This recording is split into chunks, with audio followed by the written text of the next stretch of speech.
Hello everybody, this is Alif Ahmed. Once again, I'm in front of you right now. I am at our village and making this video. And এই ভিডিওটি মূলত আপনাদের জন্য যারা ইংরেজি শিখতে চান। If you want to learn English, so this video will be for you. So আমরা ইংরেজি শিখতে পারি কিভাবে? অনেকেই প্রশ্ন করে যে আলিফ ভাই কিভাবে ইংরেজি শিখতে পারি বা from where we can start our English journey. So আজকের ভিডিওতে আমি তাদেরকে বলতে চাই, if you want to learn English, so just practice from today. আপনি যদি ইংরেজি শিখতে চান আর ভাবনা চিন্তা না করে আজকে থেকেই আপনি শুরু করে দেন।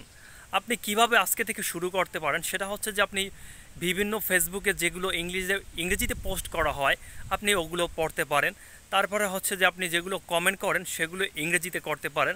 আবার হচ্ছে যে আমরা যারা স্টোরি লাভ করি, যে স্টোরি ভালোবাসি, তারা আমরা ইংরেজিতে স্টোরি পড়তে পারি বা শুনতে পারি। যেমন হচ্ছে যে হয়তো আপনি প্রথম থেকে কিছুদিন বুঝবেন না, কিন্তু দেখবেন যে আপনি 5 থেকে 7 দিন পরে আপনি ঠিকই অনেকটাই বুঝে গেছেন। তারপর যদি আবার এরকম নিয়মিত করেন দেখবেন যে আপনি কিছুদিন পরে পুরোটাই বুঝতে পারছেন।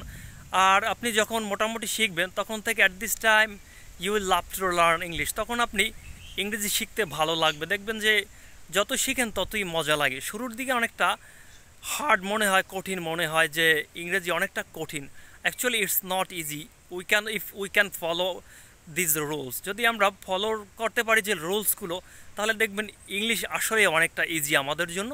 তাই আমরা চেষ্টা করব যে প্রতিদিন ইংরেজিতে প্র্যাকটিস করার জন্য। আবার হচ্ছে যে আমরা বিভিন্ন স্টোরি, আমরা পোস্ট, এগুলো কিন্তু ইংরেজিতে দিতে পারি।